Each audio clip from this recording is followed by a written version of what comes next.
Depuis 2016 jusqu'à maintenant, il y a beaucoup d'échanges, des choses ont changé, la mentalité. Et je crois que c'est la politique qui nous a apporté toutes les choses, mauvaises choses, comme j'ai jamais eu ou avoir de racisme dans les yeux des Québécois. Mais maintenant, ça est devenu un peu vraiment... bon, je ne fais pas attention pour ça, parce que pour moi, je suis québécoise. Oui. J'ai eu la nationalité d'abord. 2010, j'avais ma nationalité et puis mon passeport. Alors, je suis canadienne et je suis québécoise. Et ça fait 8 ans que je suis au Canada. Je travaille fort pour le Québec.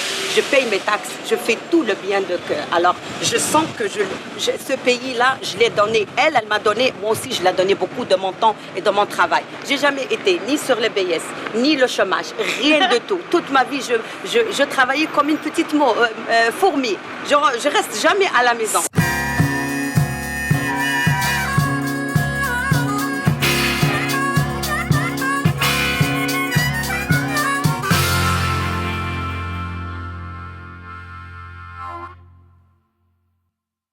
Bienvenue au Quelque Show, la tribune bilingue des Montréalais. Mon nom est Rosaline Nguyen, une maman bientôt, très sévère et surtout asiatique. Rares sont les fois où un politicien ou une personnalité médiatique demande l'opinion du public. À chaque semaine, le Quelque Show fera résonner votre voix venant des 4 coins de notre charmante ville. Nous voulons vous offrir une tribune intègre parlant de questions existentielles, essentielles et universelles. Une tribune où tout est permis. Crier, pleurer, se débattre. La parole est à vous. Check là qu'il n'y a pas d'opinion. T'es full d'opinion, là. J'en ai juste pas. avec ça. Bon. Fait que tu vas regarder la caméra, tu vas regarder moi.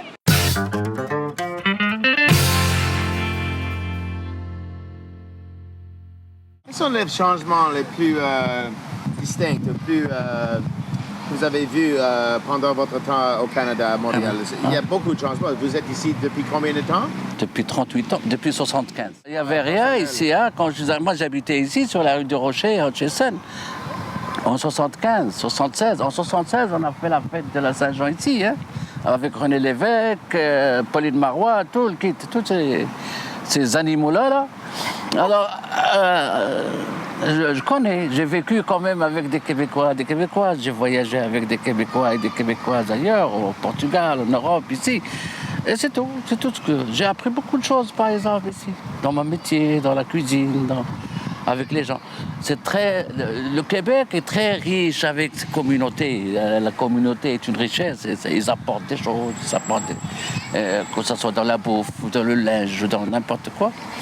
Le Québec est chanceux d'avoir cette population-là. Mais malheureusement, le gouvernement du Québec ne prend pas soin de ses citoyens comme ça. Il faut que tu t'appelles Sainte-Anne, Saint-Amand ou Saint-Jacques ou quelque chose de même. Quand tu es étranger, c'est pas comme a dit même Bouchard a dit à Amir Khadir un jour dans une conférence, dans une affaire comme ça. Bouchard s'est retourné et puis il a dit « C'est qui ce gars-là? C'est qui ça ?» Il l'a rabaissé. Tu sais, pourquoi? Parce qu'il s'appelle Amir Khadir, il ne s'appelle pas Jean-Pierre Cournoyer. Hein? Bien, au début, vu que j'avais de la misère avec l'anglais, j'avais entendu parler, comme une rumeur, qu'on avait le droit de faire nos examens en français.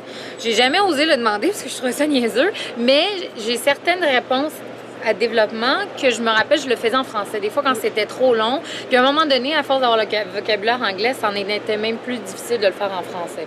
Donc là, j'y allais juste en anglais. Mais il y a beaucoup, je me rappelle au début, puis il corrigeait, puis tout était correct. Là. D'après moi, il allait voir quelqu'un qui parle français pour avoir la réponse. Mais je vous confirme que oui, il y a une loi pour ça. Oui, mais c'est ça. On a le droit. Tu as pris tes droits, puis bravo pour toi. Penses-tu qu'il y a une grande différence culturelle dans le choix des artistes et des gagnants? Dans le Gala des Oliviers. Y a-t-il une présence anglophone? Penses-tu qu'il devrait en avoir? Aux Oliviers? C'est pas une mauvaise idée. Aux États-Unis, depuis 3 ans, ils font les Comedy Awards. Il y a beaucoup de Canadiens qui se retrouvent là. Par contre, les Oliviers, comme c'est sur une chaîne franco et tout, je sais pas si on pourrait vraiment mixer les deux parce que de toute façon, les marchés sont super différents. C'est ça. Tu sais, en anglais, tu peux faire 10 ans comment t'appelles ça, des premières parties, des opening acts, puis ça paye 0. Puis en français, tu peux faire des shows des fois bien payés, même si t'es à l'autre bout du monde. Fait que c'est ça, la réalité est vraiment différente. Je sais pas si on pourrait mélanger les deux.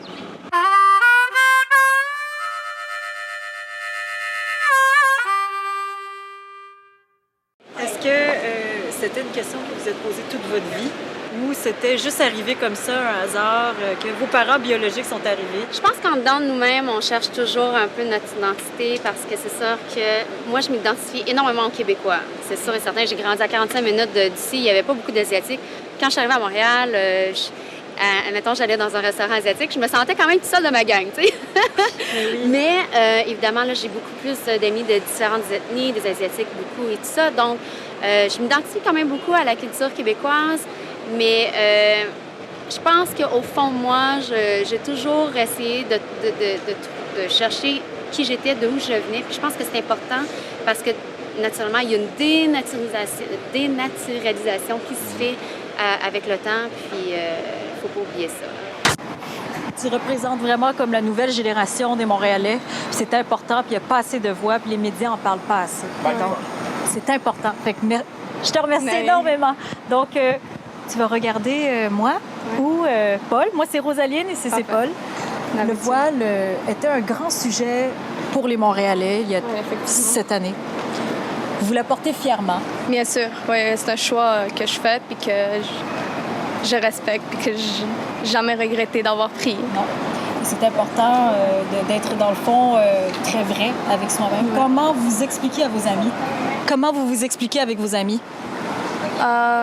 C'est un choix que j'ai fait. J'ai pas eu une pression pour le faire. Je comprends l'objectif, pourquoi je l'ai mis, c'est quoi le but et tout ça. Quel était ce but?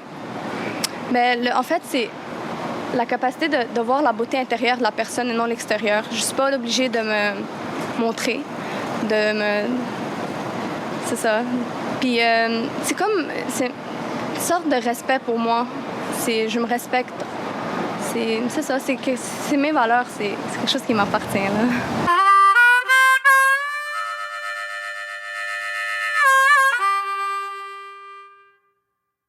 Si vous aviez une chose Savez-vous c'est quoi une regretière? Non. Ben c'est quelqu'un qui ramasse les affaires qu'elle trouve partout. Okay. Je les nettoie, je les arrange, je les répare et je les revends. Si vous aviez je regrette tout ce que les gens jettent qui est encore bon. Donc, c'est ça, regretter. Est-ce que ça se reflète aussi sur les rues de Montréal? Vous avez vécu 40 ans à Montréal. S'il y avait une chose à changer, une chose à rajouter pour que ça aille mieux, je vous donne la job de maire. Vous remplacez notre codeur, vous remplacez notre gang. Moi, je voudrais pas sa place, mais je vais vous dire une chose. Pour qu'il y ait un vrai beau changement, il faudrait que les gens commencent à apprendre à sourire. Ça se pratique le matin dans le miroir. Tu pars ta journée, tu te souris à toi-même, tu vas sourire toute la journée. Sinon, puis les gens sont froids. Si les gens prenaient à sourire, ils se parleraient plus, ils se diraient bonjour. Comme quand j'étais plus jeune. Quand je suis arrivée ici, le monde se parlait tout. Jocelyne, est-ce qu'il y a une fois, comptez-moi une fois que vous n'avez pas souri? Bien, durant le verglas, j'étais... non, avant le verglas. Avant le verglas. C'était dans l'hiver, je dormais. J'ai été itinérante pendant 3 ans, 90 à 93 et un petit peu plus. Et puis, je dormais, je ne pouvais pas aller des hébergements. Fait que je dormais dehors, ils m'ont ramassé, moitié gelé d'un banc de neige en arrière d'un auto parce qu'il faisait chaud. Ben, j'avais consommé, naturellement. J'étais tombée endormie là, puis la seule raison qu'ils m'ont trouvé, c'est qu'ils ont vu que j'avais un béret rouge. Ils ont vu le béret, ils ont voulu le ramasser, ils ont vu une tête en dessous. Ça, là, ça m'a pas fait sourire, moi. C'est quoi que vous faites? Moi, je représente Planète Terre, Planète Bleue, la diversité. Que tu sois Canadien, Italien, Espagnol. Non, moi, je suis québécoise. 200, mais ça, il y a 200... Avez-vous chaud là-dedans? Que tu sois Canadien, Italien, Espagnol, peu importe, nomme-en, il y en a au-dessus de 200 quelques, même plus. Bon, bien, soyez donc fiers d'être Québécois, tout en étant ce que vous êtes dans votre propre culture en tant que tel. Ça, c'est votre message? Oui. D'être fier d'être ce qu'on est. Que tu sois chinois. Beaucoup d'espoir. Oui, espérance. Hein? Puis c'est ça. Puis aujourd'hui, ben, je suis fier de porter le costume Père Noël bleu. Parfait. Pour représenter la Planète Terre, Planète Bleue. Bonne journée. Merci. Merci beaucoup. Capitaine Québec, mesdames et messieurs.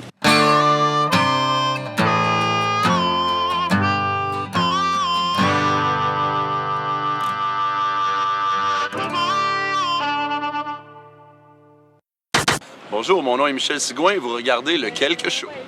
Mettez votre clignotant avant de tourner. Merci.